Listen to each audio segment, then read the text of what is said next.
Ya, kita mulai ya. Assalamualaikum warahmatullahi wabarakatuh. Waalaikumsalam. A'udzu billahi minasyaitonir rajim. Bismillahirrahmanirrahim. Alhamdulillahi rabbil alamin. Assalatu wassalamu ala asrafil anbiya'i wal mursalin wa ala alihi wa sahbihi ajma'in, amma ba'du. Rabbi srahli sadri wa yassirli amri wahlul uqdatam min lisani yafqahu qawli. Rabbi zidni ilma warzuqni fahma. Amin amin ya rabbal alamin. Alhamdulillah, segala puji bagi Allah yang masih memberikan kita segala nikmat. Insyaallah, nikmat Islam, nikmat iman, nikmat kesehatan, dan nikmat waktu luang, sehingga di hari ini kita masih bisa melanjutkan pembelajaran kita. Insya Allah hari ini kita membahas hukum mim bertasdid. Salawat seiring salam, semoga selalu Allah curahkan kepada junjungan kita, Nabi besar Muhammad Sallallahu Alaihi Wasallam, beserta keluarga, sahabat, dan seluruh umatnya hingga akhir zaman. Insyaallah kita adalah umatnya yang akan mendapatkan syafaat beliau di yaumul kiamah kelak. Amin amin ya rabbal alamin. Sebelum kita mulai pembelajaran kita, marilah kita buka dengan sama-sama beristighfar 3 kali dan membaca surah Al-Fatihah. Astaghfirullahaladzim, astaghfirullahaladzim, astaghfirullahaladzim. A'udzu billahi minasyaitonir rajim. Bismillahirrahmanirrahim. Alhamdulillahi rabbil alamin. Arrahmanir rahim. Maliki yaumiddin. Iyyaka na'budu wa iyyaka nasta'in. Ihdinas syiratal mustaqim. Syiratal ladzina an'amta 'alaihim ghairil maghdubi 'alaihim waladdallin. Amin. Ya, kita mulai untuk pembahasan kita. Insya Allah tidak mengurangi ya perniatan dan pahala kita ketika thalabul ilmi. Kita doakan semoga teman-teman yang hari ini belum bisa hadir, semoga selalu dalam lindungan Allah, selalu diberikan kemudahan oleh Allah Subhanahu wa taala ya. Mungkin kalau ada kendala insya Allah bisa teratasi dan kita bisa diistiqomahkan lagi untuk belajar. Hari ini kita masuk di hukum mim dan nun bertasdid ya. Yang pertama akan kita bahas adalah hukum-hukum mim bertasdid terlebih dahulu ya. Ahkamul mim musaddadah. Jadi tasdid itu nama lainnya musaddadah. Bismillahirrahmanirrahim. Al-mimul musaddadatu hiya kullu mimim musaddadatin tughannu bimiqdari harakatain. Huruf mim bertasdid adalah setiap huruf mim yang bertasdid yang digunnahkan atau didengungkan dengan ukuran 2 harokat. Ya, jadi boleh dibilang mim bertasdid itu adalah huruf mim yang di atasnya itu terdapat tanda siddah atau tasdid ya. Jadi ada huruf mim kemudian di atasnya terdapat tanda siddah atau tasdid ya, dan di atas siddah itu, di atas tasdidnya itu bisa terdapat harokat fathah atau harokat kasrah atau harokat dhammah ya. Kalau khusus untuk kasroh itu bisa ditulis di bawah tasdid atau di bawah siddahnya ya. Di nun mim bertasdid adalah huruf mim yang di atasnya terdapat tanda siddah dan di atas siddah itu bisa ada fathah atau dhammah atau di bawah siddah terdapat harokat kasroh ya. Itu hukum mim bertasdid. yajibu izharul gunnati fi kullil mimi musaddadati bimiqdari harakataini wa yusamma hadzal hukmu harfu gunnatin musaddadi. La'annal gunnata sifatul lazimatul limim. Wajib mengungkapkan dengung ya. Wajib hukumnya ya. Jadi boleh disebut hukum mim bertasdid ini hukumnya wajibul gunnah gitu ya. Sebut mim tasdid itu wajibul gunnah. Temannya nanti ada nun tasdid. Wajib mengungkapkan dengung pada setiap huruf mim yang bertasdid dengan ukuran 2 harokat ya. Ada riwayat lain mengatakan 2 sampai 3 harokat ya. Dan hukum ini dinamakan hukum gunnah bertasdid. Karena gunnah adalah sifat yang lazim atau melekat untuk huruf mim. Jadi huruf mim ini memiliki sifat yang tidak memiliki lawan atau tidak dimiliki huruf lain selain huruf mim dan nun memiliki sifat gunnah ya.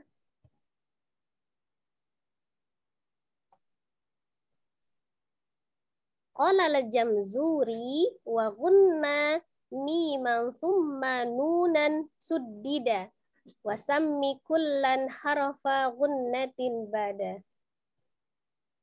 Berkata Imam Zamzuri ya, ada kitab tajwid. Dan dengungkanlah huruf mim kemudian huruf nun yang bertasdid dan namakanlah kedua huruf itu dengan huruf gunnah dan tampakkanlah. Ya, jadi huruf nun dan mim itu memang digunnahkan.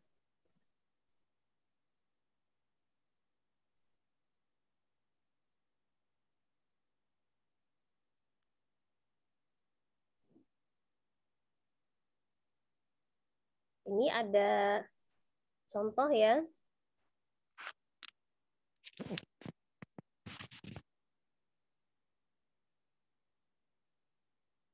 Ada contoh pengucapan huruf mim bertasdid ya. Ada huruf mim bertasdid. Ada yang mimnya di awal, bisa mimnya di tengah atau mimnya di akhir, semuanya ketika mimnya bertasdid itu tetap hukumnya adalah gunnah. Jadi mim tasdid itu dibaca dengan gunnah yang panjang, baik waqaf maupun wasol ya. Jadi baik disambung ataupun diwakafkan, ketika menemukan mim itu bertasdid maka tetap hukumnya adalah gunnah ya. Contoh, di sini ada beberapa surat ya yang mencontohkan ada hukum mim bertasdid. Yang di baris pertama itu ya ada yang al-mim fi awalil kalimah ya indal idgham. Artinya itu mim yang ada di awal kalimah ya itu idgham. Jadi diidghamkan, ada hukum idghamnya. Di baris pertama ini ada hukum idghamnya ya. Ada misalnya di Quranul Karim atau yang mengandung hukumnya idgham. Jadi bukan hanya mim tasdid saja. Kalau idgham itu berarti kan nun sukun atau tanwin yang bertemu dengan huruf mim. Ya.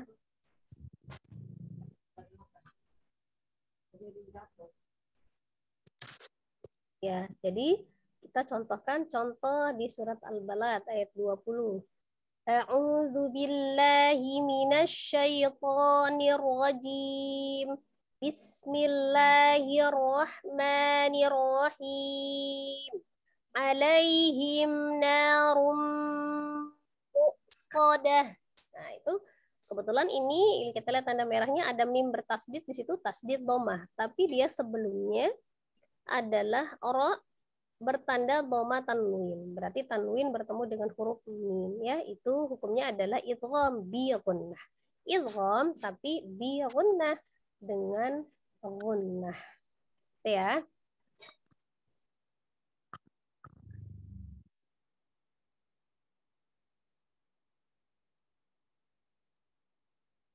Assalamualaikum Ustazah. Waalaikumsalam warahmatullahi wabarakatuh. Ya, jadi bacanya Saya seperti itu. ikut. Dia gunnahkan, baik dia idgham. Contoh yang kedua, misal di surah Al-Fil yang hukumnya idgham juga ya. Waja'aluhum ka'asfim ma'kul. Ini juga termasuk yang idgham bi gunnah. Ada mim tasdid tapi sebelumnya dia ada tanwin ya atau ada nun sukun. Jadi dihukumi idgham bi gunnah. Karena tasdid itu hanya sebagai pembantu ya, pembantu untuk mengidghamkan dari bunyi nun sukun menjadi mim sukun ya, langsung ditasdid atau diidgham ke huruf mim. Kemudian misalnya contoh yang kedua. Ini mimnya asli yang mim bertasdid saja, tidak didahului dengan nun sukun atau tanwin. Hukumnya sama, gunnah ya. Wamra'atuhu hammalatal hatab. Hamma sama digunnahkan. Contoh di surat Al-Lahab ya ayat 4. Wamra'atuhu hammalatal hatab. Atau contoh yang lain ada di surah Al-Qari'ah ayat 9. Fa hawiyah. Ini ada dhammahnya berbentuk biasa ya, tapi ini kita bacanya panjang ya, karena di Al-Quran ini panjang ya. Wamro'atuhu ini bunyinya 2 harokat ya. Sama fa itu juga 2 harokat. Nanti kita habis zuhur lah perginya ya.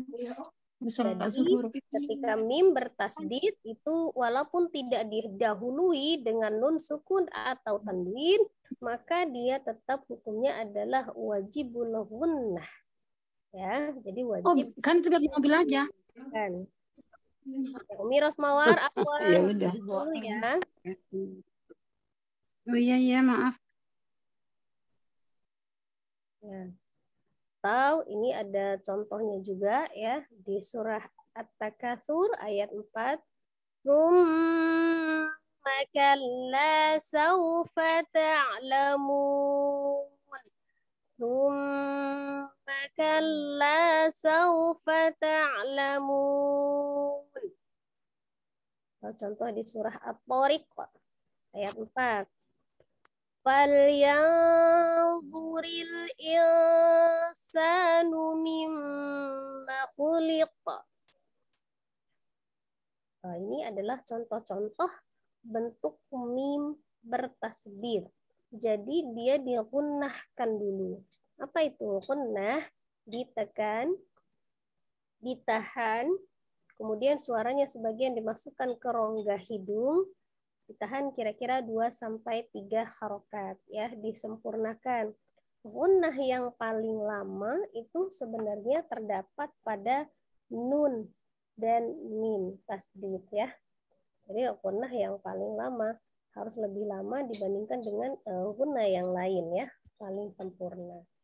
Seperti itu ya, insyaallah sudah bisa dipahami bagaimana cara proses pengucapan mim tasdid. Jadi ketika mim itu bertasdid, baik sebelumnya didahului dengan nun sukun atau tanwin yang dihukumi adalah idgham bi gunnah, ataupun hanya mim tasdidnya saja tidak didahului dengan nun sukun atau tanwin, maka dia tetap hukumnya adalah gunnah ya, wajib gunnah.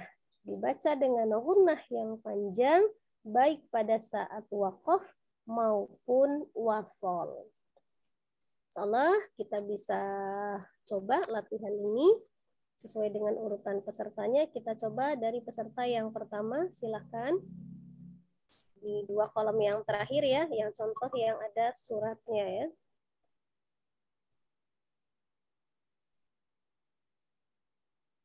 Silakan yang pertama siapa? Umi Mbah Uti. Mbak Uti. Saya.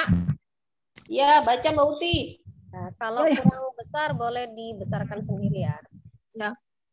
Apa ini cukup ya 18%? Mudah-mudahan cukup ya. Kalau bisa Mbak Uti. Ambil dicas Mbak Uti. Lagi. Dijelaskan. Kalau ambil dicas petang gelap. Ya ini dijelasin lagi nih. Ini segini udah jelas ya, udah besar. Ya lumayan Ustazah. Nah, Ini baca yang mana ya Ustazah? Yang penting nampak. Ini udah nampak semua ya? Udah Ustazah.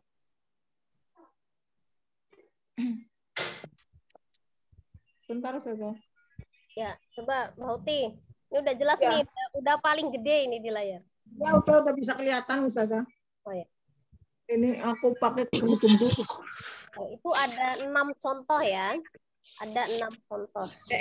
Ke bawah. Dari awal kalimat ya. Alaihim dari mana? Ya, itu dari alaihim narum muqsadah. Ya. A'udzu billahi minasyaitonir rajim. Bismillahirrahmanirrahim. Bacanya ke samping dulu baru ke bawah ya. Ya. Alaihim narum muqsadah. Ya. Alaihim narum muqsadah. Soda pendek ya. Kemudian alaihim itu ada mim sukun ketemu dengan nunnya itu izhar ya. Masuk Mbak, itu dimatiin dulu Mbak. Ya, yang lain boleh di mute dulu mikrofonnya sampai tiba gilirannya ya. Alaihim narum Nanya 2 muqsadah. harakat. Nanya 2 harakat. Alaihim narum muqsadah. Muqsadah. Ya. Terus waja'alahum ya. Faja'alahum ka'asfim ma'kul. Faja'alahum ka'asfim ma'kul. Faja'alahum ka'asfim ma'kul. Ya.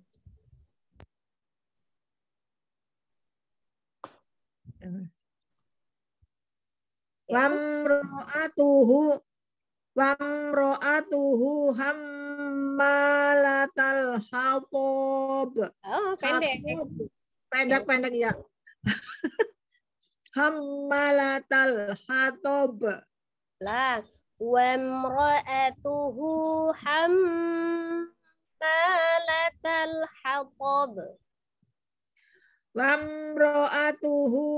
Wamro'atuhu hammalatal hatab. Banyak 2. Hammalatal hatab. Ya.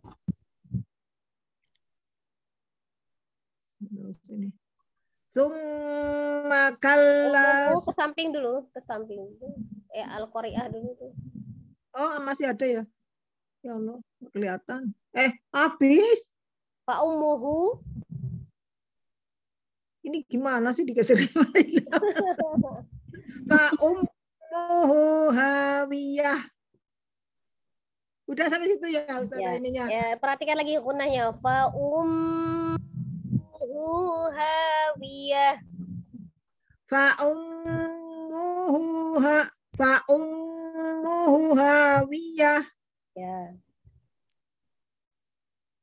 Terus Sumaya.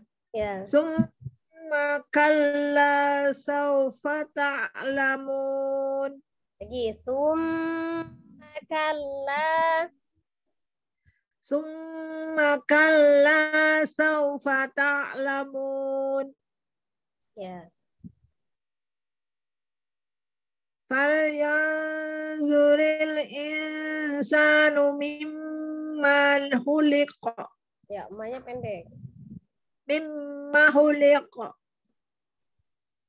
Mimma khuliqa. falyanzuril insanu mimma khuliqa. Lagi. Falyanzuril insanu mimma khuliqa. Falyanzuril insanu mimma khuliqa. Ya. Cukup.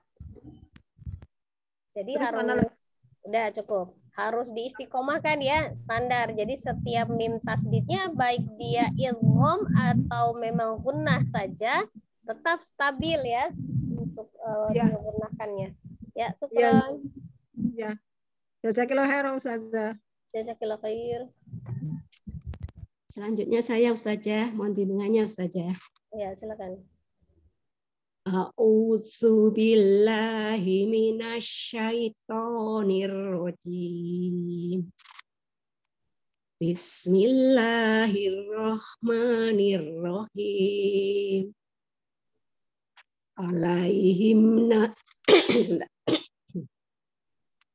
Alaihim narum sodah faja'alahum ka'asfil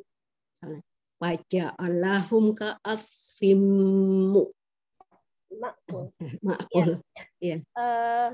Kita belum belajar ya tentang hukum mim sukun ya. Habis ini ya, habis hukum mim dan nun bertasdid kita belajar tentang mim sukun. Jadi mim sukun itu sifatnya mengalir ya ketika sukun. Kemudian bertemu dengan semua huruf kecuali mim dan ba maka dihukumi izhar ya, izhar safawi, ngalir. Faja'alahum ka'asfim ma'kul. Salah saja. Faja'alahum ka'asfim ma'kul. Ya. Wamro'atuhu hammalatal hatab. Itu kalau di surah Al-Lahab ayat 4 ya. Itu wamro'atuhu, hu-nya itu 2 harokat ya. Itu domahnya terbalik harusnya itu ya. Jadi bacanya wamro'atuhu hammalatal hatab. Wamro'atuhu Wamro ya, ngalir dulu mimnya wamro gitu, ngalir dulu. Wamro'atuhu hammalatal hatab. Tahunya dibaca 2 harakat, itu domah terbalik ya harusnya ya, ada waw kecil. Wamro'atuhu hammalatal hatab. Wamro'atuhu hammalatal hatab.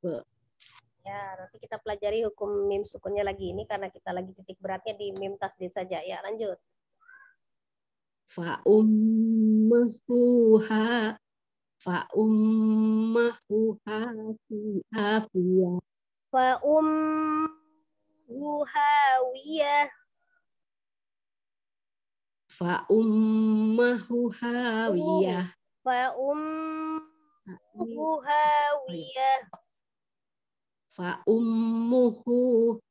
ummuhu hawiyah. Ya. Tsumma kalla saufa ta'lamun. Oh, fa-nya pendek.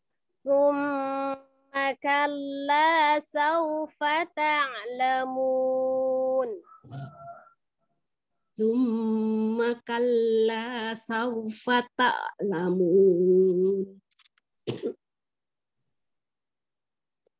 Falyanzuril insanu mimma khuliqa. Yuk, perhatikan panjang pendeknya. Falyanzuril insanu mimma khuliqa. Falyanzuril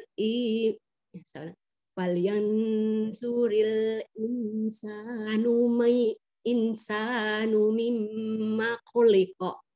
Ya, kurang gunanya ya, mimma khuliqa. falyanzuril insanu mimma khuliqa. Itu saja. Mimma khuliqa. Ma-nya pendek, hanya digunakan di mim tasdid. Mimma khuliqa. Ya. Falyanzuril insanu mimma khuliqa. Ya, Itu saja. cukup nih ya. Kalau yang sudah kita Ya, itu pelajari, saja. ikhfa sudah kita Saja. pelajari ya, hukum nun sukun atau tanwin ya, nun sukun ketemu dengan ro atau nun sukun ketemu dengan sin, itu dibacanya samar ya, ikhfa ya. Cukup. Ya, itu saja. Selanjutnya, Umi Devi silakan. Bismillah. Mohon bimbingannya Ustazah. Ya, silakan Umi. Alaihim narum sodah. Alaihim narum muqsadah. Muqsadah. Sodah. Alaihim narum sodah. Faj'alahum ka'asfim ma'kul. Wa imra'atuhu hammalatal hatab. Wa imra'atuhu hammalatal hatab. Atuhu hunya 2 harokat ya, itu salah tulis saja ya, itu doma terbalik ya. Wa imra'atuhu hammalatal hatab. Ya. Fa ummuhu hawiyah. Nah, kalau itu pendek. Fa ummuhu hawiyah. Fa ummuhu hawiyah. Ya, itu memang asli pendek ya kayaknya kalau di surah Al-Qari'ah pendek ya. Fa ummuhu hawiyah. Nah, hu-nya itu pendek.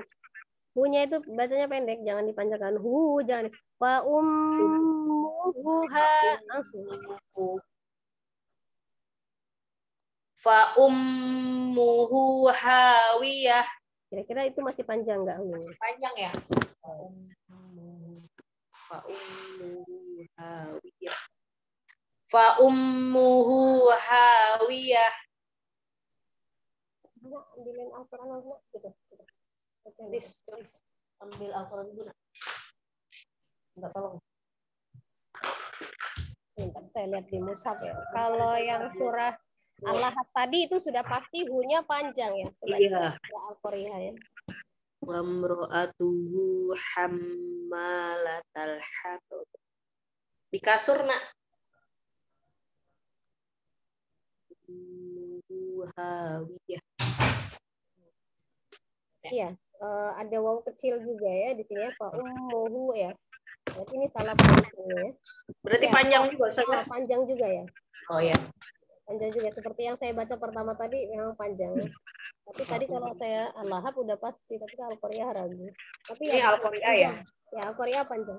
Panjang juga. Berarti hu-nya itu semua 2 harokat, baik di Al-Lahab baik di Al-Qari'ah ya. Fa ummuhu terus. Ya, fa ummuhu hawiyah. Hu-nya 2 harokat. Iya benar, hanya kebalik harusnya saja. Oh iya. Harusnya doma Balik. terbalik ya. Ya, doma terbalik. Diulang Ustazah. Ya. Fa ummuhu hawiyah. Lanjut Ustazah. Ya, lanjut. Summa kalla saufa ta'lamun. Ya.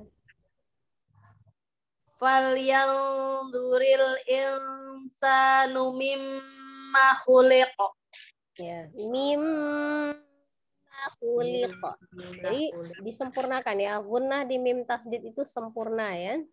Oh iya. Diulang Ustazah sekali lagi. Falyanzuril insanu mimma khuliqa. Ya.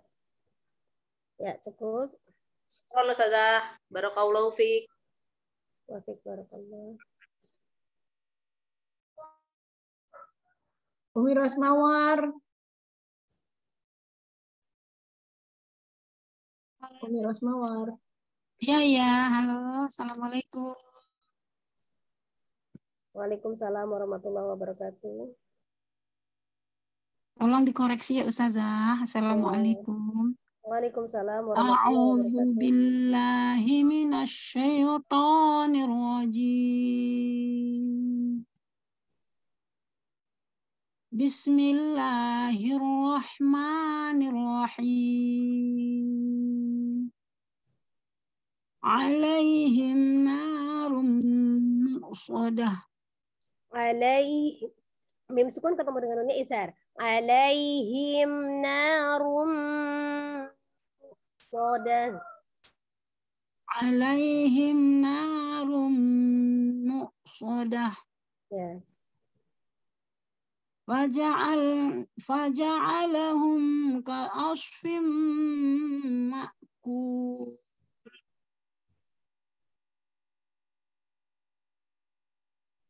Wamra'atuhu hammalatal hatab. Ya. Fa'ummuhu hawiyah.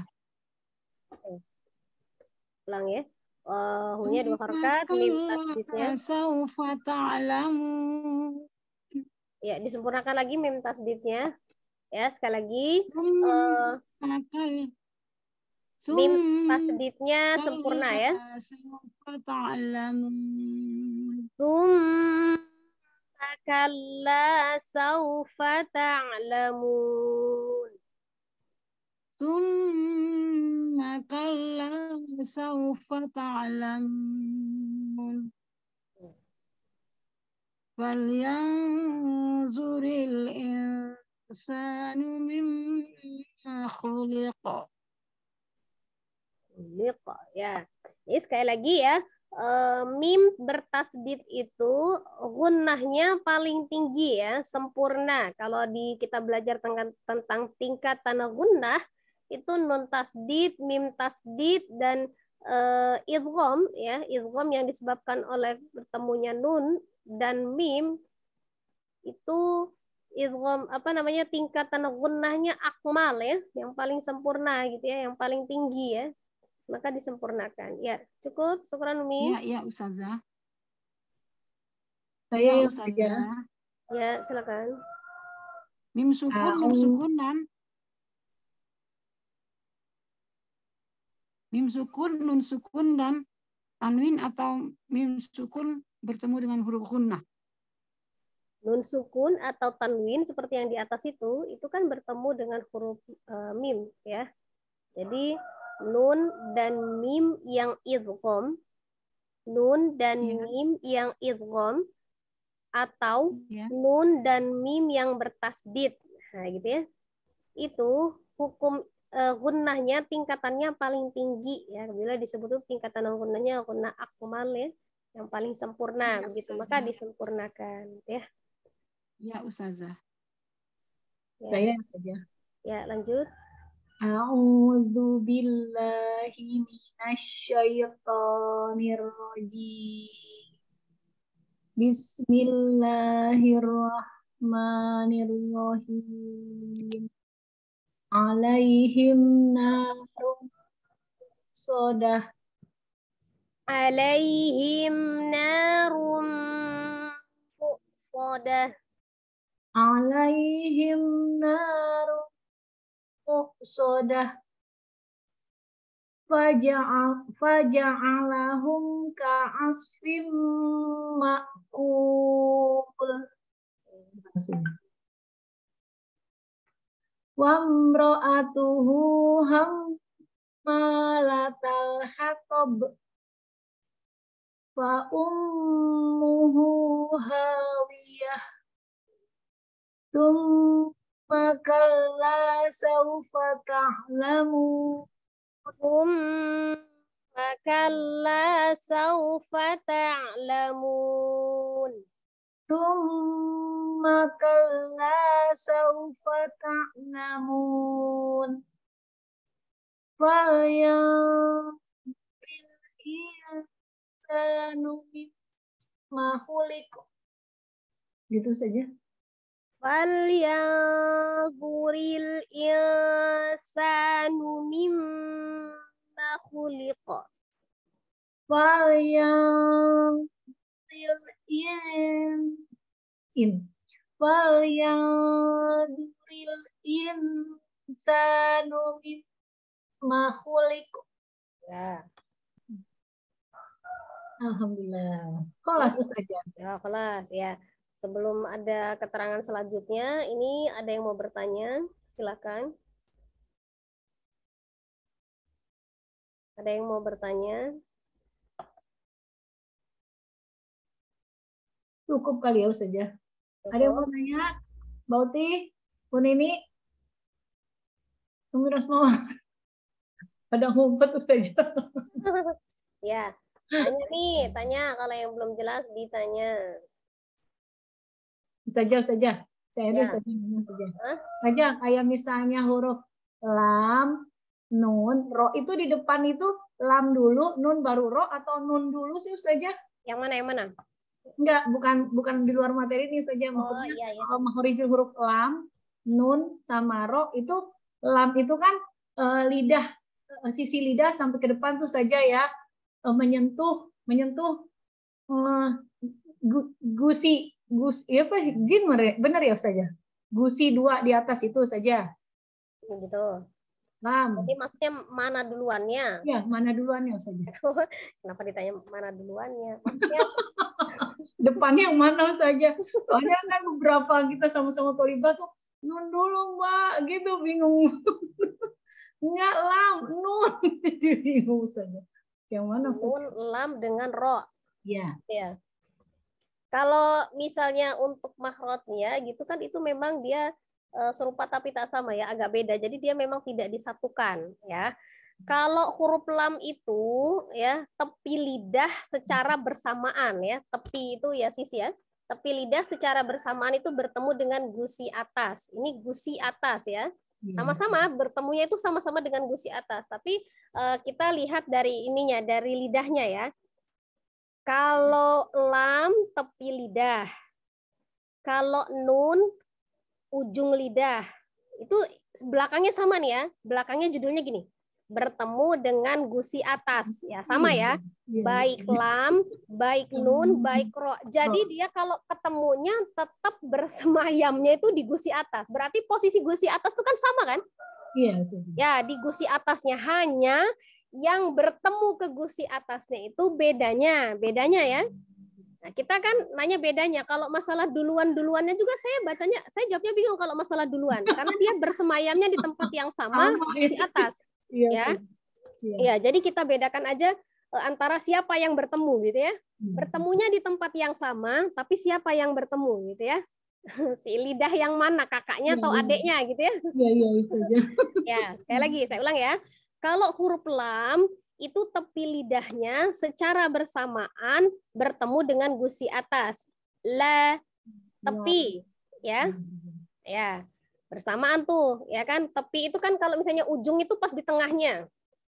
Mana ya? Ini kan tepinya ya saja. Ya, kan kita ada ujung lidah ya, ada tepinya.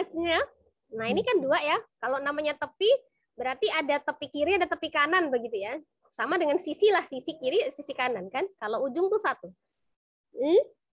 La secara bersamaan.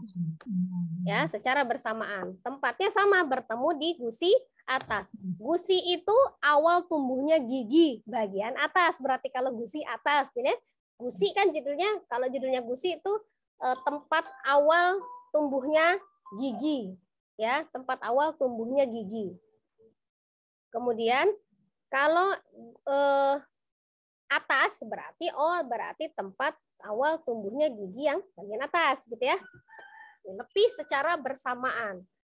Nah, kalau nun na itu ujung lidah saja. Na dengan la. Ya. Kalau tepi kan agak naik sedikit ya. Kalau ujung kan ujungnya. Saja tak kelihatan gambarnya saja, coba agak ke atasan dikit saja. Kurang atas, kurang bawah. Begini? Itu malah kelihatan matanya doang saja. Kan matanya loh. Kurang Agak bawah, turun Ustazah. ini. Turunin dikit Ustazah. Nggak bisa lihat. Masalahnya laptop ini memang nggak jelas ini. Laptopnya kurang tinggi begini Nah, ya. itu. Nah, itu Nah, cukup saja. nah, Cukup itu saja. Ustazah. Saya harus pegang ini. Apa saja? Ya, nggak apa. Ya, sekali lagi. Jadi sama-sama bertemunya di gusi atas, ya. Kalau tadi lam berarti sisi tepi. Sisi Ya. tepi itu pinggir ya. Pinggir lah, tepi itu pinggir ya. Tapi tepinya tuh di bagian depan. Ya. Ya, kalau misalnya tepi-tepi kan paling banyak sampai ujung tuh banyak tepinya, tapi ini tepi bagian depannya. Secara bersamaan ya. Kalau tadi na itu ujung lidahnya saja, ujung lidah bertemu dengan gusi atas yang nunnya. Nah, pucuk kayak pucuk. Ya. Nah. Kalau tadi la. Oh iya. Jadi kalau kita bilang depan sama belakang, kalau kita lihat dari ujungnya, oh berarti sebenarnya kalau kita lihat dari lidahnya ya, ini kalau tempat bertemunya sama. Iya. Kalau misalnya masalah mana dulu ujung lidah yang menyentuh kan ujung kan duluan ya, berarti nun dulu ya. Kalau dari lam sama nun berarti nun dulu baru lam. Nun. Ya. Nun. Ya. Nah, baru la. Agak lebih dikeluarin ujung lidahnya ya. Ya. Kalau yang satunya apa? Ro itu ini ujung lidah. Saja nggak kelihatan lagi saja. Makasih. Pengen lihat lidah saja soalnya. Ujung lidah itu ini lebih nih kalau ada lidah nih Kurang atas. Kurang atas cuma kelihatan dahinya. Matanya doang yang kelihatan. layarnya kurang atas. Iya, layar kurang atas. Aduh, saya taruh di mana ya? Berdenis saja. Ya. Masya Allah. Itu kelihatan cuman itu jilbab saja doang. Nggak ada matanya. Itu cukup saja. Begini? Ya, oke. Pas. Jelas sudah. Ya, pas. Udah jangan geser-geser lagi. Ya, kebiasaan energi itu pasti gerak-gerak gitu, nggak bisa diam di tempat. Nah, naik lagi. Bandel saja, bandel muridnya. Nggak apa-apa.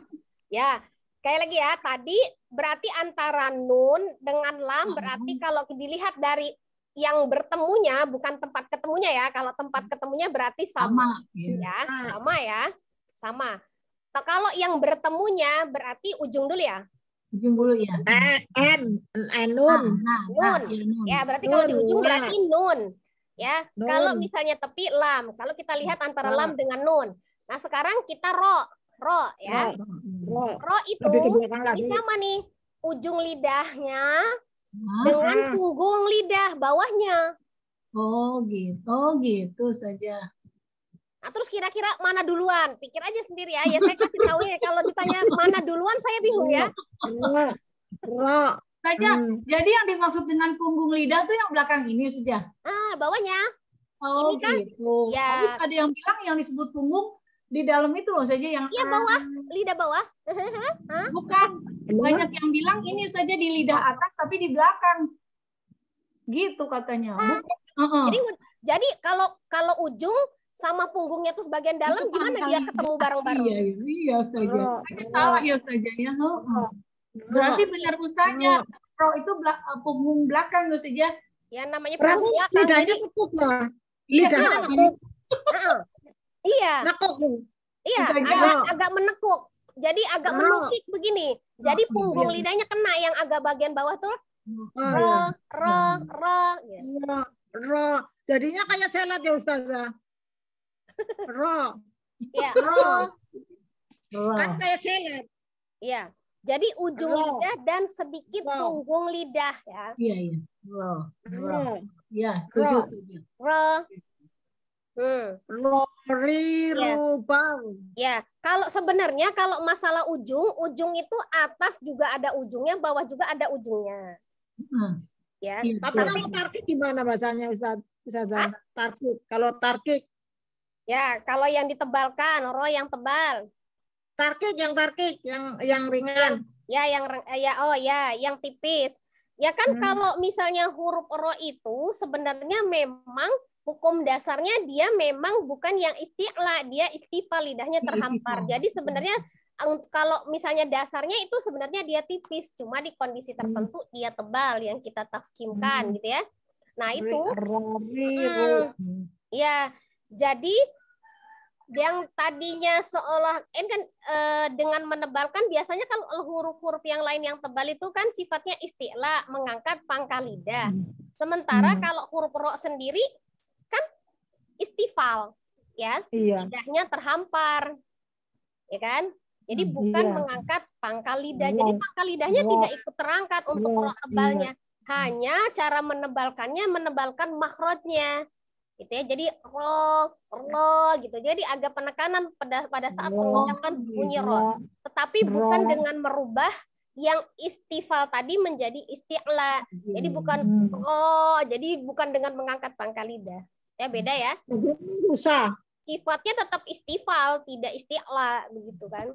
Ini lagian susah Ustazah, lidah agak ditekuk terus anu belakangnya ngangkat kan susah. Ya, karena dia secara makhrajnya itu yang berhubungan dengan makhrajnya ro itu adalah ujungnya sama punggungnya. Ya.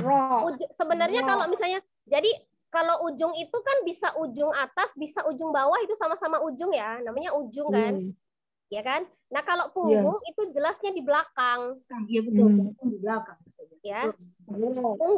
Punggungnya berarti di belakang, kan? Ya. Maka menutupnya sebagian celah udara begitu pada saat mengucapkan ro yang tebal itu terhalangnya udara yang harusnya lancar begitu ya. Jadi agak ro gitu ya. Jadi ya hanya penekanan di makhrajnya. Jadi kalau misalnya mau tahu siapa yang duluan antara lam, nun dengan ro, kira-kira gimana? Kira-kira gimana? Nun lam bareng. Nun lam terus yang ro itu bareng. Iya, kirain gitu kan. Belajarnya gitu tuh kalau lihat. Nah, kalau misalnya kayak kof dengan kaf itu yang duluan mana? Nah, bisa gitu kan. Itu kan antara yang lembek dengan yang keras gitu kan. Itu antara depan dan belakang. Jadi kalau kita ukurannya yang depan duluan, oh berarti yang depan terus kemudian yang belakang gitu kan. Nah, itu baru bisa. Oh, dengan K, berarti K-nya di depan, Ko-nya di belakang. Misalnya gitu kan, berarti kaf duluan baru kof, gitu kan bisa. Iya. Ya, tapi kalau misalnya lam, itu lam, nun dengan ro itu tempat bertemunya itu sama gitu. Ibarat kalau begini, ta dengan sa misalnya, ujung lidah, ya kan? Ujung lidah berada di ujung gigi seri, di pangkal gigi seri. Nah, itu yang duluan mana agak bisa. Ujung dengan pangkal, ya kan? Kalau ini kan bertemunya sama, gitu. Ya, di gusi atas. Jadi dia bertemunya sama-sama di gusi atas. Hanya bertemunya kalau misalnya yang lam, ya, yang lamnya ujung dan tepi. Ya, kalau yang nun ujung saja. Kalau yang ro ujung dan punggung lidah. Oke, siap. Nah, gitu ya. Paham. Pelan-pelan saja belajarnya. Enggak apa-apa. Ya kalau yang bisa ditanyakan kalau yang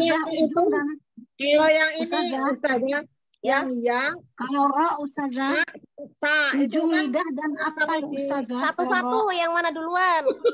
Agak kurang kalau kedengaran. ro Ustazah, ujung dengan apa Ustazah? Yang ro tadi? Ya. Ro tadi kan ujung lidah dengan sedikit punggung lidah. Bertemunya sama di gusi bagian atas, sama dengan lam, dengan nun. Sama bertemunya di gusi atas. Hanya yang bertemu adalah ujung lidah dan sedikit punggung lidah. Punggung lidah. Kalau yang tadi nun, ujung lidah saja.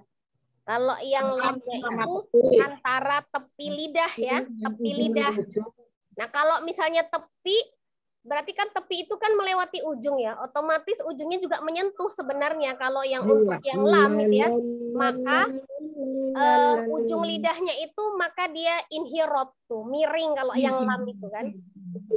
Karena yang mentok di gusi atasnya itu sisi, jadi maka ujungnya itu agak kelipet miring ya. Karena kalau dia ujungnya diluruskan, maka tepinya ini tidak tersentuh. Kira-kira begitu ya. secara logikanya gitu kalau kita mau menggambarkan. Ya kan? Iya, Ustazah. Ya, jadi kalau lam itu kan tepinya yang menyentuh. Maka sebelum melewati tepi kan ada ujung tuh. Nah, maka kenapalah lam itu sifatnya inhirab, memiringkan ujung lidah. Karena kalau tidak dimiringkan ujung lidahnya, maka gusi atas itu tidak mampu menyentuh tepi lidahnya. Oh iya, iya Ustazah. Ustazah nanya satu lagi dong, Ustazah. Ya. Istifal itu apa, Ustazah? Istifal. Istifal itu lidahnya terhampar. Lawan dari isti'la. Istifal itu dimiliki oleh huruf-huruf yang tipis. Kalau isti'la itu dimiliki huruf-huruf yang tebal. Ya. Jadi lidahnya terhampar. Kalau isti'la lidahnya kan bagaimana? Kalau isti'la itu artinya terangkat. Jadi terangkatnya pangkal lidah. Terangkatnya pangkal lidah itu namanya isti'la. Nah, lawannya isti'la itu adalah istifal. Sekarang saya tanya Ustazah. Ya, Ustazah. Kalau pengucapan apa? Pengucapan ya, shin sama sa itu kan satu lokasi punya. Ibunya tuh satu. Ya, sin dengan apa, Afwan? Ya, sin. Sa, ya.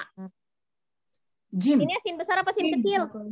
Shin besar, ya sama sa. Itu kan sama ya ininya, sumbernya. Apa namanya? Tempatnya sama ya.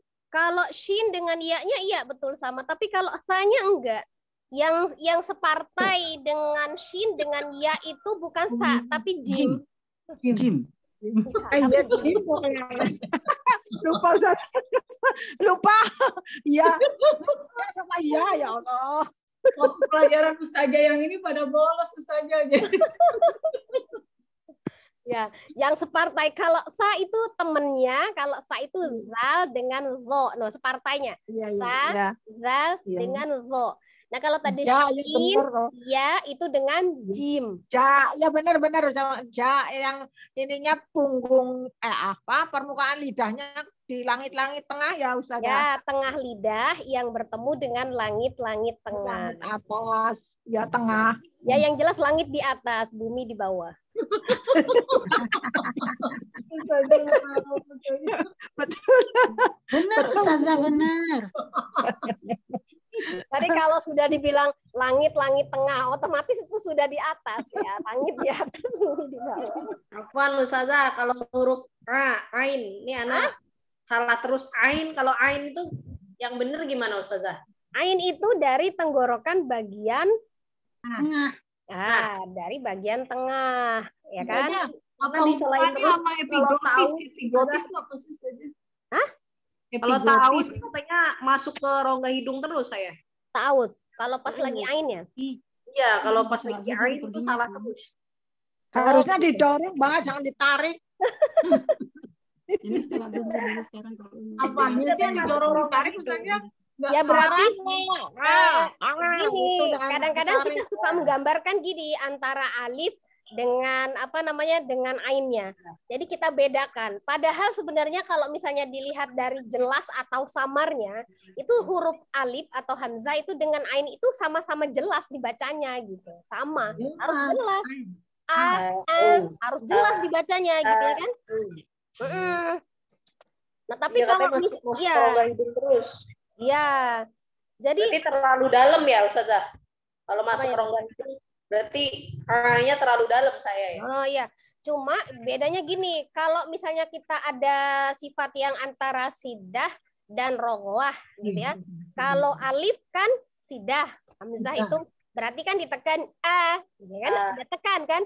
Tapi kalau ain itu tengah-tengah, bukan sidah, bukan roghah, tawasud bainnya. Maka dia mengalir Jadi kalau kita kadang suka hamzah itu suka ke alif itu karena kita menekan ainnya, ditekan. Ketika kita menekan huruf ain, yang terjadi adalah menyerupai hamzah tapi yang masuk ke hidung. Iya. Oh iya. Karena apa? Menekan. Nah, jadi karena kita tahu sifat huruf ain itu tidak ditekan ataupun tidak dilepas, maka tengah-tengah artinya mengalir, tengah-tengah tawasud atau bainiyah, maka jangan ditekan. Jadi jangan ya kan? Ya kadang alifnya jadi hamzanya ya. Ya, jadi ke bawah tuh. Jadi Ke kan bawah, alifnya. iya. Ya, jadi dekan di awal tapi setelah ainnya jangan dianggap seperti alif. Tekan juga. Kendorkan sedikit tapi jangan terlalu dilepaskan. Kalau dilepaskan jadi au. Kalau terlalu lepas, ya kan? Kalau sama-sama ditekan jadi jadinya ketakan semua, iya. Nah, ainnya tengah-tengah.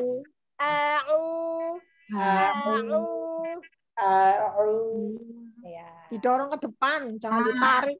Ya, udah didorong. Makanya sih didorong gitu. Nama Saja. Kalau epiglotis tuh apa saja? Epiglotis. epiglotis. Saya malah baru dengar tuh. Epiglotis ini nggak tahu ya saja.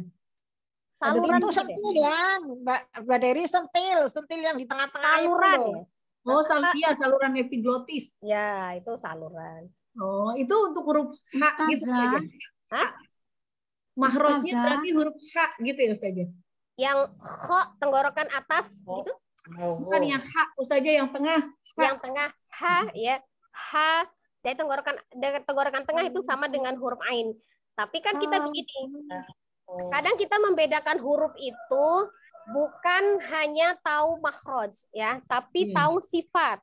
Karena rumahnya sama, berarti kalau di tempat tinggal yang sama, seolah-olah kita kalau punya tempat tinggal yang sama itu berarti kakak, adik misalnya, berarti punya orang tua yang sama, ayah, ibu dan sama. Tetapi belum tentu sifatnya sama gitu kan. Kakaknya bisa jadi pemarah, adiknya enggak gitu ya. Seperti ya sama Ustazah mau nanya Ustazah, rokhawah itu apa ya Ustazah, rokhawah? Saja kita udah belajar itu belum sih saja? Kita udah belajar itu belum? Kalau belum berarti harus pasti. Di awal-awal itu ketika kita belajar huruf alif, ba, gitu, pengenalan huruf itu sudah di awal sekali bahkan ya. Berarti Umi Rosmawar banyak bolosnya Ustazah. Rokhawah apa ya Ustazah? Ya. Yang lain-lain juga pasti nggak tahu Ustazah. Ya, Apa dong coba saya jawab, Umi Rosmawar. Rokhawah apa ya? Ya, rokhawah itu artinya lemah atau lunak. Dia lawannya siddah. Ya, jadi di antara sifatul huruf, sifat-sifat huruf itu ada yang memiliki lawan dan tidak memiliki lawan. Nah, salah satunya itu ada rokhawah, lawannya siddah. Ya, jadi kalau siddah itu kuat, apa aja Ustazah rokhawah itu? Ya, kalau Hurufnya siddah apa itu kuat, rokhawah itu lawannya artinya berarti rokhawah itu lemah. Artinya pengucapan huruf itu disertai dengan mengalirnya suara karena lemahnya makhraj. Contoh yang sifatnya rokhawah ya, huruf h tuh, suaranya mengalir. Jadi bukan kalau alhams kan mengalirnya nafas. Jadi sifat huruf h memang dia hamas juga, memang dia rokhawah juga. Jadi mengalirnya nafas, mengalirnya suara. Ya. Ada ada udara yang mengalir, tapi ada suara yang mengalir. Ya. Gitu kan, karena ada yang sifatnya rokhawah, tapi dia bukan hamas gitu ya. Itu banyak ya. Kalau huruf-huruf yang termasuk di huruf yang rokhawah itu dibandingkan dengan huruf yang siddah atau kuat, itu lebih banyak huruf yang rokhawah. Ya, lebih banyak huruf yang rokhawah. Jadi kalau misalnya yang kuat, yang sifatnya siddah itu antara itu ada hamzah, jim, dal, qaf, ta, ba, ka, ta. Ya. Sisanya adalah rokhawah dan tawasud bainiyah, tengah-tengah. Ya, nah sementara yang bainiyah itu cuma 5, yang tengah-tengah, yang mengalir itu yang suka kita pantulkan ketika sukun, tapi tidak termasuk huruf qalqalah, itu biasanya sifatnya bainiyah, tawasud tengah-tengah. Contoh lam, ale, nun, ane, mim, ame, gitu ya. Ya, terus ain, la, gitu ya, atau ro, aro. Dal juga dal Ustazah. Dal masuk tawasud. Dal itu sama masuk dengan tawasud dal. Dal itu sida, huruf yang kuat dal. Dal itu sida kecuali yang zal. Zal itu baru lembut. Zal itu lembut. Zal lembut, tapi kalau dal kuat. Isti'la itu dal kuat-kuat. Bukan. Kalau isti'la itu huruf-huruf yang tebal seperti kho, gitu ya, yang mengangkat pangkal lidah. Kho, misalnya ya, seperti itu, huruf-huruf yang tebal. Jadi seperti fo, mo, po, wo. Nah itu yang isti'la namanya. Jadi yang pangkal lidahnya naik, yang terangkat itu huruf-huruf yang harus dibaca dengan tebal. Ya, jadi tidak ada syarat apakah dia fathah, apakah dia kasroh gitu kan tidak. Tapi kan kalau yang dia dibaca tebal bersyarat kan contoh seperti al-jalalah, alif lam yang melekat pada lafaz Allah itu pun kalau dia sebelumnya fathah atau dhammah, maka dia dibacanya tebal. Tapi kalau sebelumnya kasroh, al-jalalah dibaca tipis. Karena sifat aslinya bukan isti'la, ya, tapi istifal. Sama dengan huruf ro, itu ro bisa dibaca tebal ketika, jadi ada syaratnya ya, karena hukum asalnya juga dia bukan isti'la tapi istifal.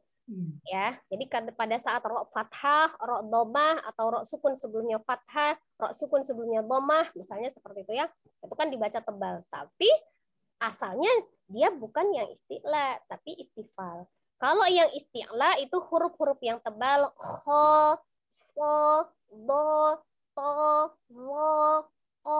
Nah, itu asli memang dia isti'la, jadi huruf yang tebal.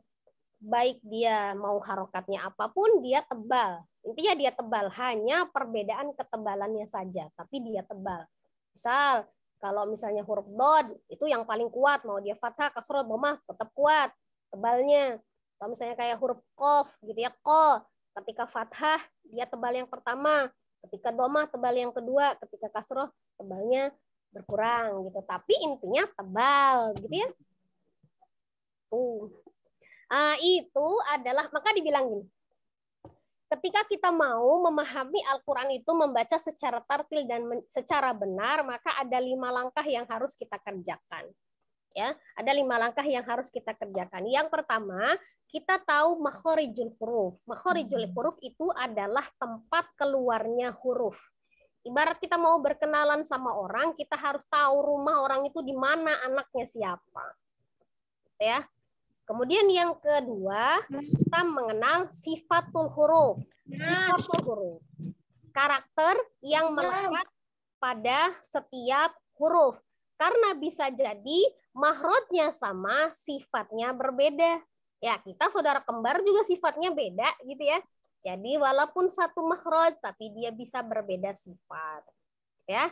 Nah, setelah itu baru kita mempelajari tentang ilmu tajwid, tajwidul Quran, ilmu ya yang mengatur atau menjelaskan tentang aturan baca Quran, termasuk di situ ismamul harokat, pengucapan harokat yang benar. Kalau pada saat fathah mulut kita harus dibuka a, ketika kasroh turunkan bibir dan rahang bawah i, ketika dhammah ya dengan memajukan kedua bibir nah begitu ya. Nah, itu jadi hanya saja mungkin dari zaman dahulu ketika kita awal mengaji kita taunya langsung ilmu tajwid. Kita langsung belajar tentang nun sukun atau tanwin gitu ya. Itu pun cuma sebatas itu taunya, nun sukun atau tanwin saja, taunya ifa ikla begitu aja. Kalau dilihat ya kalau sudah ditanya sedikit tentang idghamnya yang aneh-aneh aja. Kalau idgham bigunah, bila gunah paham lah. Idgham mimi bengong dulu, gitu ya. Iya, ya. Hukum mim. Ya, saya paham juga sekarang. Dulu yang nggak tahu. Nah ya. Padahal sebelum kita mempelajari ilmu tajwid itu harusnya makhraj huruf dulu, baru sifatul huruf, baru tajwid. In, un, itu langsung tadarus saja. Ya, kemudian setelah kita menguasai 3 teori ini, ya mau nggak mau nih kita harus gunakan teori ini. Tapi tidak menjadi syarat mutlak kita harus belajar benar-benar teorinya seperti hafalan Pancasila, hafal 1 sampai 5 gitu ya. Bukan, gitu kan. Karena penitik beratnya pada prakteknya gitu ya, pada prakteknya. Prakteknya adalah yang utama karena mempelajari ilmu tajwid itu hukumnya adalah fardu kifayah. Gitu ya. Wajib bagi sebagian orang, dan lepas kewajiban kita ketika sudah sebagian orang di wilayah kita mempelajari ilmu tajwid. Tapi kalau tidak ada yang mempelajari sama sekali, maka satu wilayah itu berdosa. Berarti RW saya itu sudah nggak berdosa. Aku sudah belajar tajwid. Nah ya, tapi lain halnya ketika kita berprofesi sebagai seorang guru atau pengajar, maka hukumnya jadi fardu ain karena kita bertugas menyampaikan. Kalau menyampaikan kita tidak paham dengan teorinya, orang yang sudah paham teori aja menyampaikan bisa salah. Iya benar. Apalagi yang belum paham teorinya gitu ya. Nah gitu ya. Jadi, saya bukan guru, alhamdulillah. Ya. Tetapi ada tapinya. Ya, membaca Al-Quran berarti prakteknya membaca Al-Quran secara tartilnya sesuai dengan kaidah ilmu tajwidnya adalah fardu ain. Teman saya baca Qurannya bagus dan baik, tapi nggak menjamin saya langsung terhindar dari dosa. Ketika saya membacanya salah, ya dosanya dosa saya, pahalanya pahala dia kalau dia baca benar. Jadi nggak bisa teman membacanya benar menyelamatkan dosa kita ketika kita membaca salah, gitu ya, ditanggung masing-masing. Iya ya. Ya kan?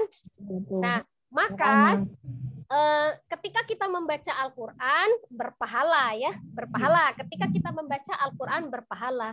Tetapi ketika kita melakukan kesalahan atau lahan, ya, itu bisa jadi tidak berdosa, bisa jadi dosa. Kalau yang kita kerjakan tidak merubah arti, maka makruh saja. Berarti tidak berpahala. Ketika kita membacanya tidak berpahala. Tetapi ketika kita membacanya baru berpahala. Itu kita belajar, niatnya kita belajar. Ya. Tapi ketika sampai itu tingkat keharuman, ketika kita membaca salah dan merubah arti, maka itu berdosa. Membaca Qurannya berpahala, kesalahan yang dilakukan berdosa. Tapi kita kan tidak tahu, tidak bisa menyontek malaikat nulisnya besar pahala apa besar dosanya. Ya? Iyalah. Nah, jadi tidak bisa ditimbang. Jadi jangan sampai kita menyerah, alah saya ngajinya salah-salah. Daripada ngaji malah cuma buat dosa, udah capek-capek, udahlah nggak usah ngaji. Nggak usah ngaji. Ya. Nah, Anda kan menilainya usahanya ustazah. Nah, ya. Ibarat sama kalau yang kayak gitu tuh sama orang berbicara begini ya. Sejak saya tahu bagaimana bahayanya merokok itu, maka saya berhenti membaca gitu. Gak ada hubungannya Ustaz. Ya, sejak saya membaca betapa dahsyatnya gitu kan efek dari merokok itu negatifnya, maka saya berhenti membaca. Jadi bukan berhenti merokok ya. Malah berhenti membaca. Ya. Iya, harusnya berhenti merokoknya kan gitu ya. Jadi kalau gitu. Jadi seperti itu. Sama aja kalau dibalik. Sejak saya tahu ternyata membaca Al-Qur'an ketika salah itu berdosa, maka saya berhenti membaca Quran. Saya berhenti baca Quran.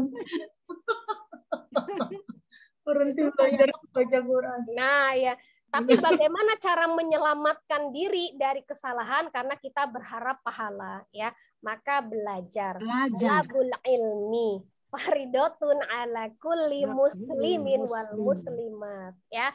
Belajar ilmu wajib bagi setiap muslim. Berarti kalau kita setiap muslim nggak belajar, maka dosa. Mendapatkan dosa. Yang ngerti Ustaz, kalau yang nggak ngerti gimana? Emang kalau kita, ya sekarang saya tanya, semakin kita belajar, apakah kita semakin paham? Ya semakin kayak bego. Belum tentu juga. Saya semakin belajar tambah puyeng iya. Saya nggak tahu ternyata. Jadi semakin merasa sedikit ilmunya. Dulu waktu sebelum belajar nggak tahu ini salah. Setelah belajar tahu ini salah semua. Jadinya nggak tahu apa-apa. Ternyata ini harus begini, harus begini. Semakin belajar bukannya tambah cukup, tambah kurang. Nah ya. Iya. Maka perintah belajar itu kan dari buayan sampai liang kubur. Berarti belajar itu nggak ada tamatnya. Berarti nggak ada pinternya. Nih Ustazah, saya mau tanya.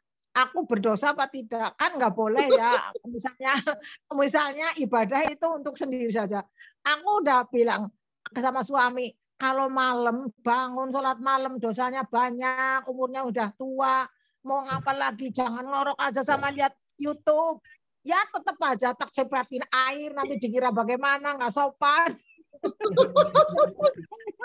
Solusinya satu, Kauti. Solusinya ya, satu. kan tiap hari tahu. Saya ngaji tuh habis subuh sampai kadang-kadang suami pulang saya masih duduk di depan kursi ini masih ngaji. Udah tahu begitu.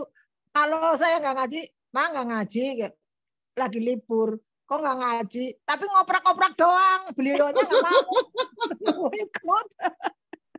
Ya kan kita memang begitu, gampang lebih ngomongin orang. Hanya saja kalau misalnya antara laki-laki dan perempuan itu memang singgasananya berbeda. Jadi kalau misalnya laki-laki memerintahkan perempuan itu wajar, suami memerintahkan istri, memang kewajibannya. Tapi kalau istri nggak bisa memerintah suami.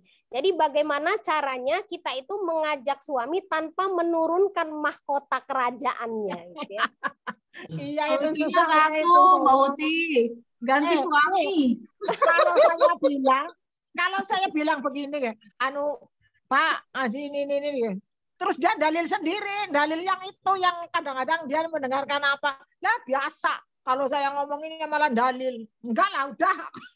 Dalil sendiri. Dalil seolah-olah dia nggak mau di apa namanya. Sebenarnya bukan berarti suami itu laki-laki itu secara umumnya bukan berarti dia tidak menerima apa yang kita bicarakan gitu kan. Hanya saja caranya dia tidak mau diperintahkan gitu.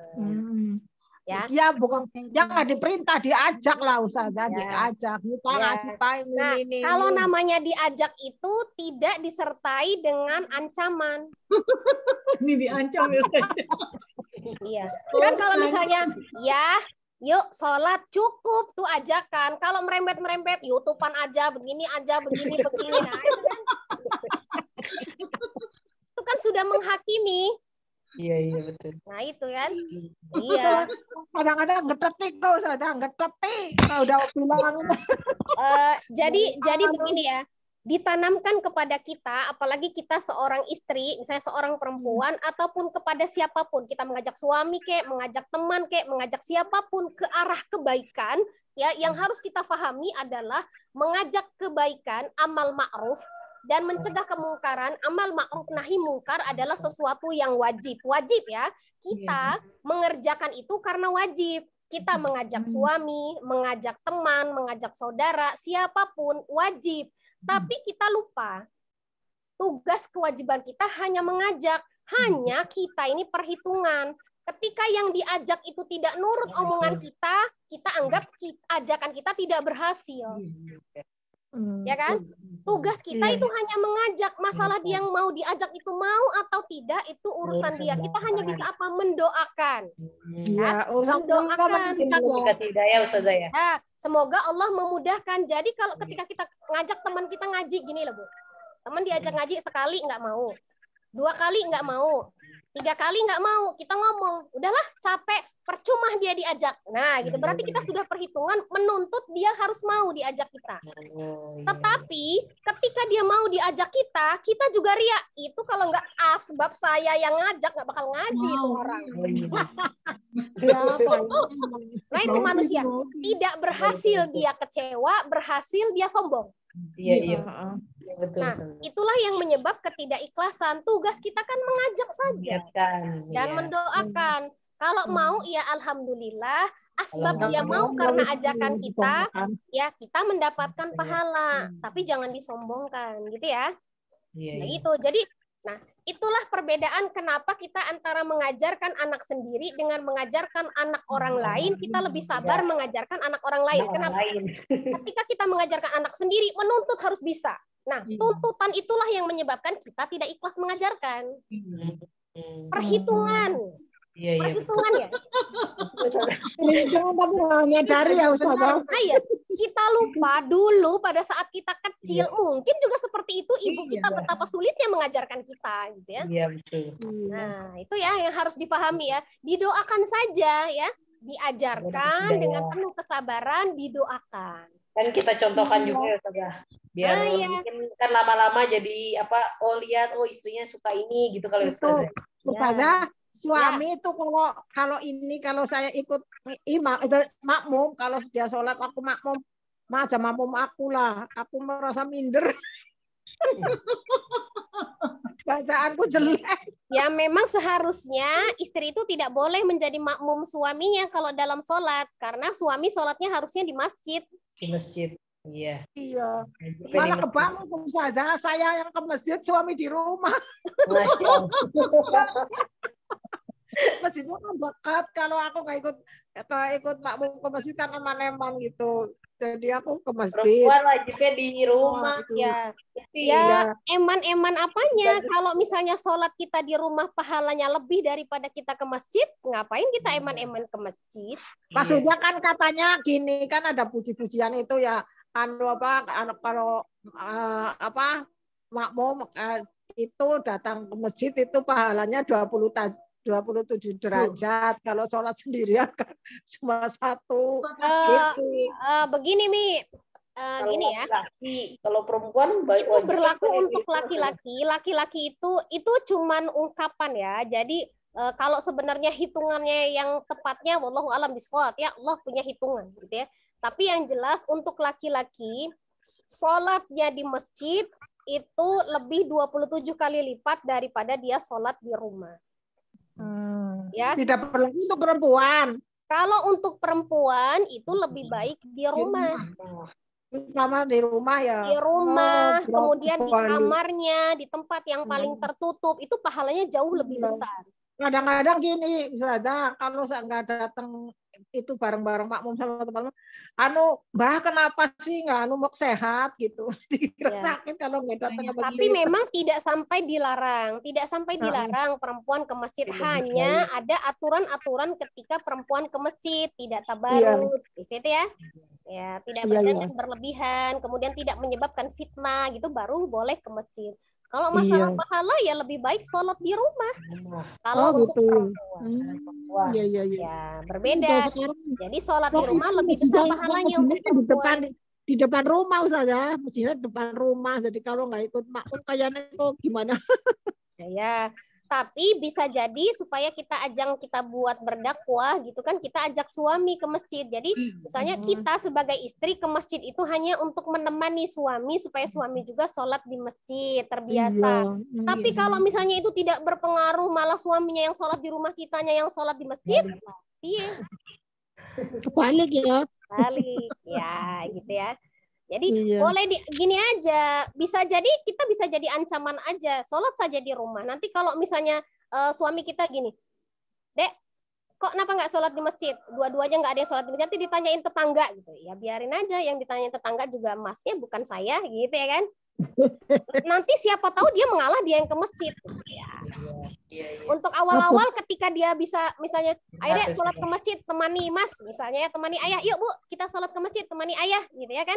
Nah kita menemani itu lain judulnya. Maka ketika suami yang memerintahkan, maka jadi wajib. Iya. Gitu. Itu saja dia itu berat tidurnya. Kalau saya pulang dari masjid masih tidur. Ya. Sambil didoakan dan tanamkan di hati kita, tidak mungkin kita bisa merubah sifat seseorang sekalipun dia suami atau anak kita. Jangan berharap kita bisa merubah, karena Allah lah yang maha merubah sesuatu. Kita hanya berusaha dan berdoa. Bisa jadi itu adalah ujian buat kita. Ya, ujian dakwah buat kita, ujian. Kalau nggak dikasih kayak gitu, kita nggak dikasih kesabaran gitu, nggak dikasih sarana buat berdakwah, misalnya kan kayak gitu ya. Tapi ya itu namanya ikhlas, itu jangan berharap sesuatu dari apa yang kita lakukan harus sesuai dengan keinginan kita, gitu ya. Tidak boleh menghakimi. Ya. Pokoknya disampaikan lah Pak, sholat malam yo. Nggak mau ya sudah dibangunin. Sekarang kita koreksi diri kita. Alasan ketika kita memilih sebagai suami itu berdasarkan apa pertimbangan awalnya? Zaman dulu yang nggak tahu. Nah, Ya. berarti resiko karena kita memilih suami patokannya bukan berdasarkan agama dan pengamalan agamanya yang baik, ya itulah ujian kita. Dirinya sendiri aja ngajinya udah tua. Ya, Dari dulu tapi nggak dulu ngaji. kenapa mau resiko kan? Ya, nggak bisa juga ya ditukar tambah gitu ya. Itu adalah sudah ujian kita. Marahin aja saja, marahin aja. Emas tuh bertambah. Aku Iya. kalau lagi ngaji sama Ustadz yang pinter, aduh, kalau aku masih muda tegas Ustadz. Ya, Mau yang jelas begini ya, kita jadi seorang istri itu kita sudah punya tiket. Pertama sudah punya tiket kesempatan untuk kita masuk ke surga sebagai jalan istri yang solihah. Untuk menjadi istri solihah itu tidak ada syarat harus punya suami yang solih. Bagaimana Siti Asia punya Fir'aun? Apakah suami kita kekejamannya melebihi Fir'aun? Tidak. Oh tidak. Eman malah Ya, Siti Asia saja yang punya suami sekejam Fir'aun bisa mendapatkan surga sebagai istri solihah gitu ya. Apalah kita suami kita tidak sekejam Fir'aun. Dalam banget kalau lagi capek mau mijitin sakit ya mau pegel ya kakinya dipijit-pijit. Tetap raih surganya kita. Kalau seumpama ya suami itu mau diajak surga bersama, alhamdulillah. Tapi ketika suami itu tidak mau diajak ke surga bersama, ya kita masuklah surga dari jalan kita sendiri. Ya. Iya. Jadi jangan menuntut kita, aku nggak mau ibadah, suamiku aja nggak mau ibadah, nah gitu kan? Ya, jadi ketika suami masuk surga, kita pastikan kita juga harus mendampinginya di surga. Ketika suami tidak pasti masuk surga, di neraka, pastikan kita tetap di surga, begitu ya? Iya. Ya. Jadi kalau misalnya ke surga manut, ke neraka lu aja gitu. Surga manut, neraka katut ya mau. Nah itu gitu ya. Ibaratnya gitu. Jadi kita masih punya peluang untuk mencapai ridhonya Allah, untuk mencapai surganya Allah tetap dari jalan istri solihah. Karena tidak ada jaminan ketika kita punya suami yang solih, kita jadi istri solihah. Tetap pastikan kita sebagai istri yang solihah. Kalau kita belum merasa punya suami yang solih, ya didoakan saja. Itu adalah ujian kita, gitu kan? Siapa yang suruh menikah dengan suami? Sudah resiko. Mungkin ini adalah ujian dari Allah. Ketika pada saat awal kita memilih suami bukan berdasarkan agama dan pengamalan agamanya. Bisa jadi ini adalah ajang untuk melunturkan dosa kita ketika kita tidak menjalankan. Dulu kan sama-sama jahiliyah. Nah, iya begitu gitu kan. Tapi karena sekarang sudah kadung gitu ya, sudah maka tugas kita adalah jagalah dirimu dan keluargamu dari api neraka. Iya. Ya, jadi harus sama-sama menjaga. Ya, bukan dengan menukar tambah suami kalau masih jodoh ya. Udah gak laku, saya udah uzura. Nah, ya, maka kan nggak ada yang harus kita lakukan lah, tinggal menikmati saja ya.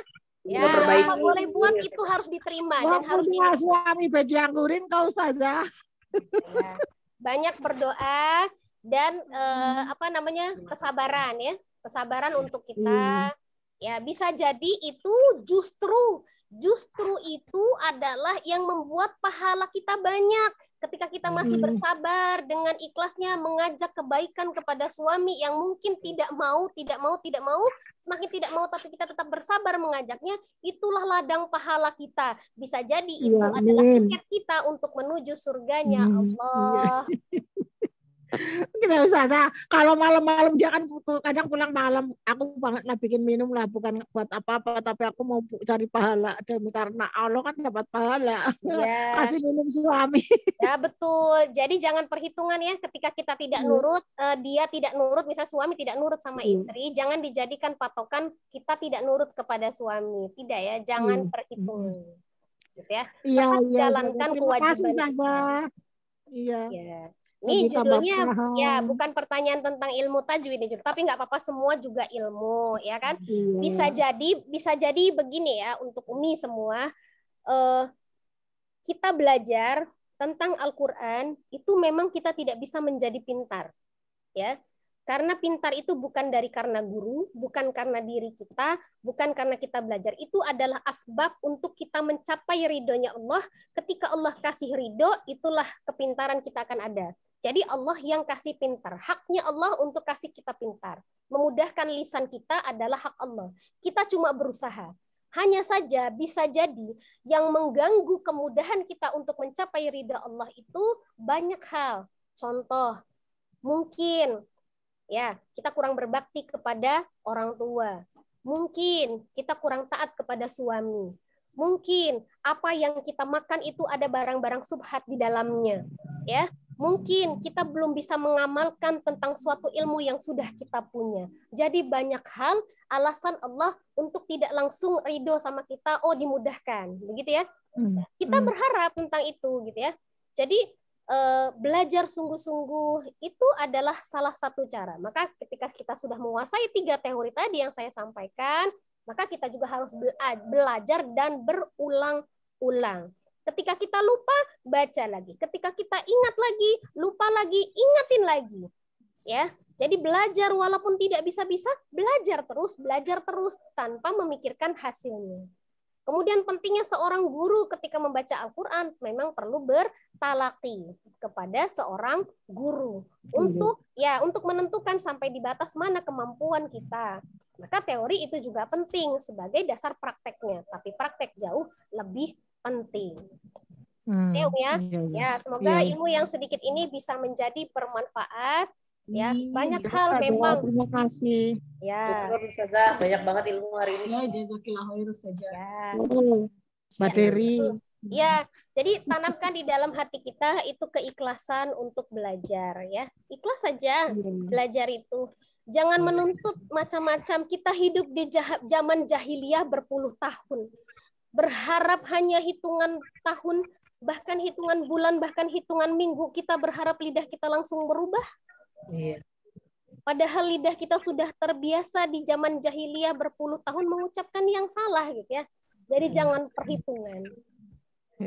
Walaupun sampai di akhir hayat nanti kita belum bisa mengucapkan tuh lafaz si ain misalnya gitu, sampai akhir hayat kita belajar, insya Allah ketika kita meninggal dalam keadaan tolabul ilmi atau belajar, maka kita akan meninggal secara sahid.